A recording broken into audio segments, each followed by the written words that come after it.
Robert Hugh Benson, Le Maître de la Terre, livre 1er, chapitre 3.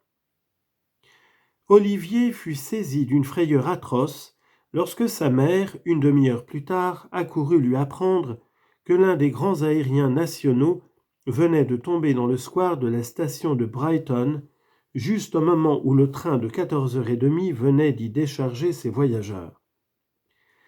Il savait ce que signifiait cette nouvelle, car un accident du même genre s'était produit 2 ans auparavant sur la place du marché d'une petite ville du sud de l'Écosse. Cela signifiait que tous les passagers de l'aérien étaient tués, comme aussi probablement maintes autres personnes qui s'étaient trouvées sur le lieu de l'accident et que le choc subit avait écrasé. Et par conséquent, le télégramme était assez explicite. Mabel, certainement, devait s'être trouvée dans le square à 7 minutes. Il envoya un message affolé à la tante de sa femme pour s'informer, après quoi il se laissa tomber dans un fauteuil, tremblant de tous ses membres. Sa mère, à peine moins angoissée, s'était assise près de lui. « Plaise à Dieu, lui arriva-t-il une fois de murmurer parmi ses larmes.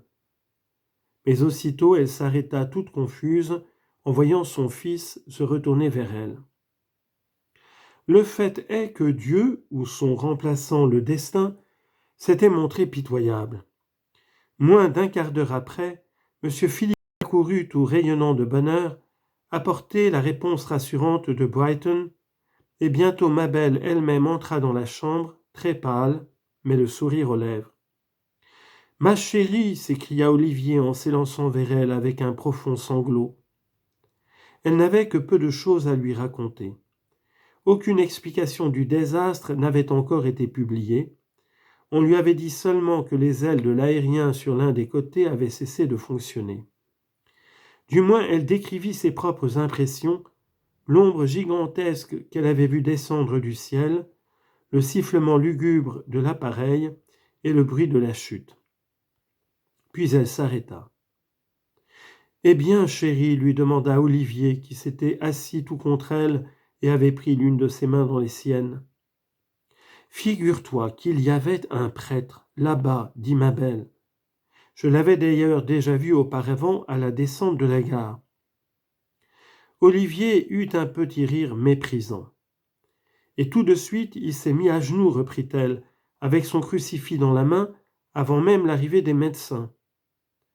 Dis-moi, mon chéri, est-ce qu'il y a vraiment des gens qui croient à tout cela ? » En tout cas, ils s'imaginent qu'ils y croient, répondit son mari.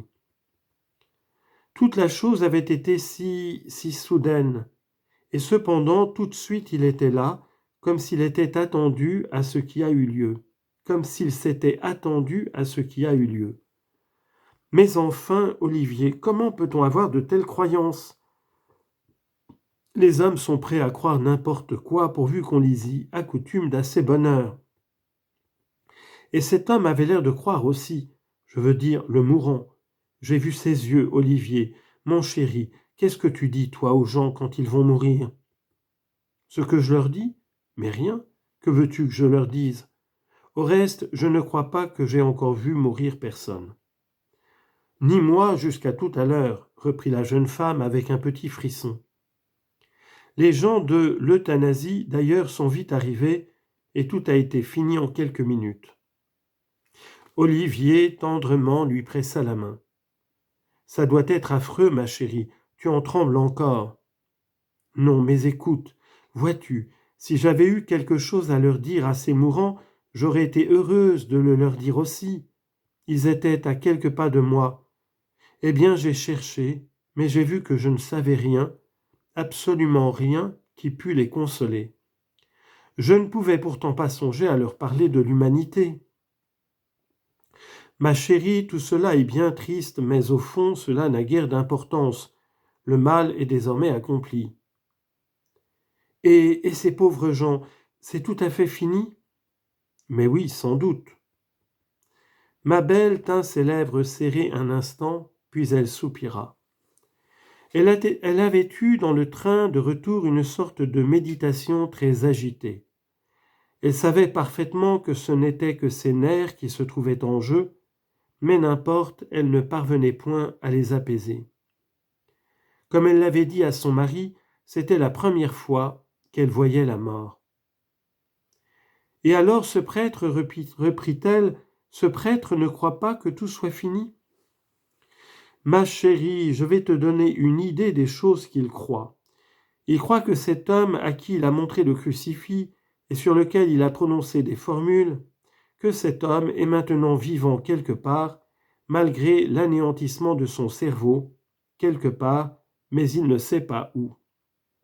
Car, ou bien cet homme se trouve dans une sorte de fourneau où il est condamné à brûler à petit feu, ou bien s'il a de la chance et que ce morceau de bois qu'il a baisé ait produit bon effet, il est quelque part derrière les nuages, en présence de 3 personnes qui n'en font qu'une, tout en étant 3.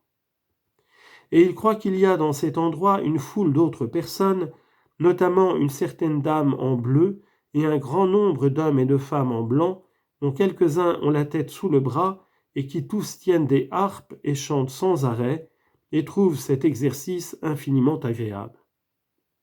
Voilà ce qu'il croit, ce prêtre. Et tout cela, vois-tu, ce n'est que pure folie. Ou bien tout cela peut-être est beau, je connais des hommes intelligents qui le prétendent, mais très certainement, rien de tout cela n'est vrai.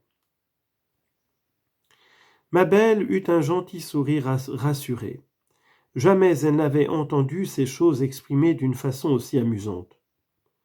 Ah, sans doute, mon chéri, rien de tout cela n'est vrai. Mais comment donc ce prêtre peut-il y croire ? Il avait l'air pourtant, lui aussi, d'un homme très intelligent. Vois-tu, mon amour, si l'on t'avait dit dans ton berceau que la lune est un fromage vert, et que toujours depuis lors on te l'eût répété, tu aurais bien de la peine à ne pas le croire à présent. Mais tu sais bien toi-même dans le fond de ton cœur que ce sont les gens de l'euthanasie qui sont les seuls vrais prêtres.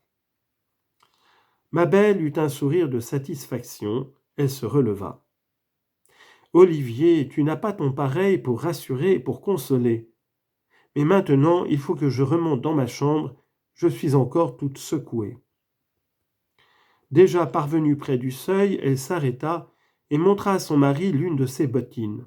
« Regarde, dit-elle d'une voix défaillante, il y avait sur l'extrémité de sa bottine une étrange tache couleur de rouille. » Et Olivier vit la jeune femme devenir toute blanche. Il courut la prendre dans ses bras. « Allons, ma chérie, dit-il, un peu de courage. » Elle leva les yeux sur lui, sourit bravement et sortit. Une demi-heure après, M. Phillips reparut dans le bureau d'Olivier avec une autre liasse de papier. « Toujours pas de nouvelles de Lorient, monsieur, dit-il.